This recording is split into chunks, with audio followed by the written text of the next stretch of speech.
Everyone, it's Char from Char's Fashion Nation. If you are OG, if you are old school, you know what I'm doing with the Tang and some hot water.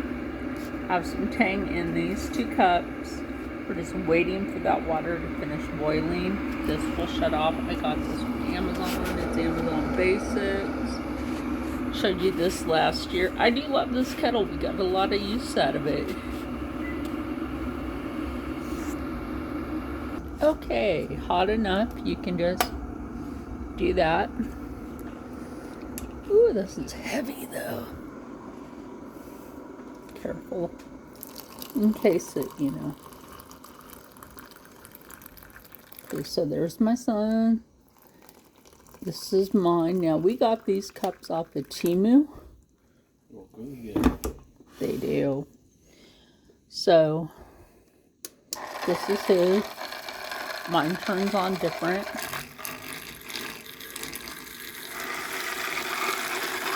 There you go. Stir, stir, stir. I'm going to let these extra stir. Mine will go for like almost a minute. That way, you cut. Oh my gosh, that smells good, doesn't it? Since I can't drink concentrated orange juice, I can drink Tang because it is powdered.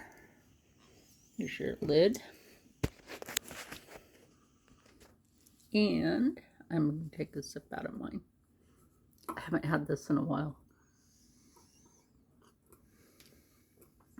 Yes. Now remember, during those cold winter days, make yourself some hot Tang or hot beverage.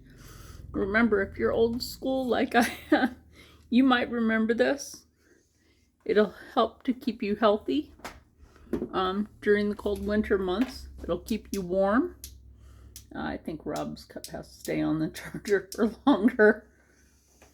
I just need to feel at least 20 Yeah. minutes. So anyways, stay happy, stay healthy, stay positive, and as always, stay blessed. It's really not that cold out there. That was just a lie to try to get everybody to panic. Fuck the panic. Rob's trying to get me to stop cursing. Fuck the panic. Have yourself some good food, good drink, not the alcoholic kind. And I'll see you in the next one. Remember to stay safe in this kind of weather and warm.